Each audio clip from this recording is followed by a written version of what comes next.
রিজভী সাহেবের বক্তব্য যে গতকালকে এখানে যাই হয়েছে রাষ্ট্র সম্পর্কে তারা কোনো ফিলোসফি দিতে পারে নাই, আর জিয়াউর রহমানের সাথে এদের তুলনা এটা কোনোভাবেই এলাও করার মতন বিষয় না, কারণ জিয়াউর রহমান একটা আলাদা জিনিস।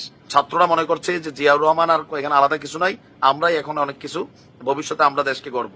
আপনি এদের মুজিবটা কিন্তু এরকমই একবার বলেই ফেলছিল যে জিয়াবাদ মুজিববাদ এদেশ থেকে বিতাড়িত করতে হবে। সম্ভবত এই কারণেই গতকালকে নাহিদ বলছিল যে বড় বড় রাজনৈতিক দলগুলোর উচিত ছোট ছোট দলগুলোকে এগিয়ে যেতে দেওয়া, তাহলে তারা আস্তে আস্তে স্বৈরাচার হয়ে উঠবে। গতকালকে জাতীয় নাগরিক পার্টির যে আত্মপ্রকাশ অনুষ্ঠান, সেখানে মোটামুটি প্রত্যেক দলেরই যারা রাজনৈতিক প্রধান আছেন মোটামুটি তারা সেখানে উপস্থিত হয়েছিলেন। আমরা দেখেছি বিএনপি স্বাগত জানিয়েছে এবং রুহুল কবির রিজভী সাহেব দলটির এত বড় একটা অবস্থান থেকে ছাত্রদের সেই অনুষ্ঠানে গিয়েছেন। দেখেছেন জামাতের যিনি গেছেন খুবই হাসি খুশি চেহারা, মনে হচ্ছে নিজের ছেলে বা ভাই থাকে না যে সফলতা পাইলে পরীক্ষায় পাশ করলে যে খুশিটা ওইটা ছিল, কিন্তু রিজভী সাহেবের চেহারা গত 6 মাসের মধ্যে, 6 মাস আগে সবসময় তিনি রিজার্ভ বোর্ডে থাকতেন, গতকালকে প্রথমবারের মতন আমি 6 মাসের মধ্যে দেখলাম যে তিনি আবারও রিজার্ভ বোর্ডে আছেন। ওনার চেহারা খুব শক্ত। আজকে সেই রিজার্ভ বোর্ডটা কেন প্রকাশিত হয়েছে, বেসিক্যালি তিনি অবজারভেশন করেছেন যে এই দলটা কি করে, এদের রাজনৈতিক মতাদর্শের গোড়াটা কোথায়, ভিত্তিটা কোথায়, পলিটিক্যাল ফিলোসফিটা কি। যেখানে আমরা দেখলাম আবু সাইদের পরিবারের দাওয়াত পান, অনেকে বলতেছেন এটাতে কি হয়েছে, আরে ভাই এত তাড়াতাড়ি, এটা অপমানজনক। আমি 100% মনে করি আপনার কাছে বানানো অন্য লাগতে পারে, ওই যে আপনি হয়তো দলের সাপোর্টার, সেই জন্য আপনি এখন এরা যা করবে সব মেনে নেবেন।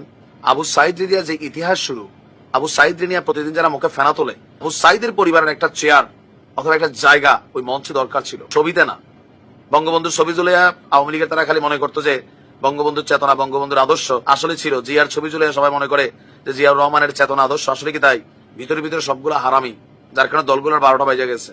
তো কালকে এই ঘটনাই ঘটছে। আচ্ছা যাই হোক, এই নানান বিষয়কে অবজারভেশন করে আজকে রিজভী সাহেব বলছেন জাতীয় নাগরিক পার্টির মানে এনসিপি এইটার আত্মপ্রকাশ অনুষ্ঠানে সবাই অনেক ভালো ভালো কথা বললেও এই রাষ্ট্র সম্পর্কে কোন পলিটিক্যাল ফিলোসফি বা রাজনৈতিক দর্শন তিনি খুঁজে পাননি। আজকে একটা প্রোগ্রাম ছিল গণতন্ত্র পুনরুদ্ধার সংগ্রামে দেশনেত্রী বেগম খালেদা জিয়া এবং তারেক রহমানের ত্যাগ ও নেতৃত্ব শীর্ষক একটা আলোচনা অনুষ্ঠান। তিনি বলছেন যে আজ দু একজন বুদ্ধিজীবী বলেন ক্ষমতা থেকেই তো বিএনপির জন্ম হয়েছে, কিংস পার্টি, বাংলাদেশের প্রথম কিংস পার্টি কিন্তু বিএনপি, এটা অনেকে বলে থাকেন। ওনারা ভুলে গেছেন ওনারা রাজনীতিতে নতুন একটা ন্যারেটিভ তৈরি করেছেন, এরশাদ জিয়াউর রহমান নিয়ে আসতে চাচ্ছে, কিন্তু এইটা যে ঠিক নয়।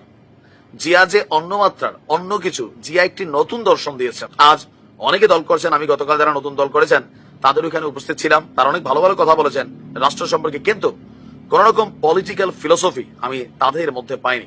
বিষয়টা কি, বাঙালি ধরেন কোথায় রাজধানী কোথায় খেতায় মতুনি, এগুলো মাঝে মাঝে আমরা এক করে ফেলি।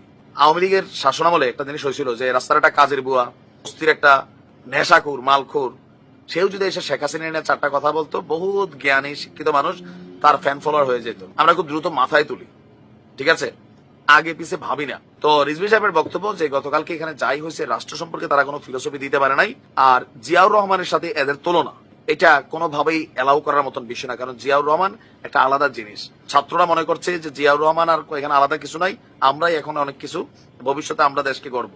আপনি এদের মুজিবটা কিন্তু এরকমই একবার বলেই ফেলছিল যে জিয়াবাদ মুজিববাদ এদেশ থেকে বিতাড়িত করতে হবে। এখন টেনশন তো কিছুটা আছে, মূল টেনশনটা হচ্ছে সরকার। সরকারে বসে আছে এদের দুজন বন্ধু, সরকারের প্রধান, এদের উপদেষ্টা, রাজনৈতিক দলটার কোথাও না কোথাও। তো বিএনপি স্বাভাবিকভাবে টেনশন হবেই, এদের রাজনৈতিক ফিলোসফি আসলে কিন্তু নাই।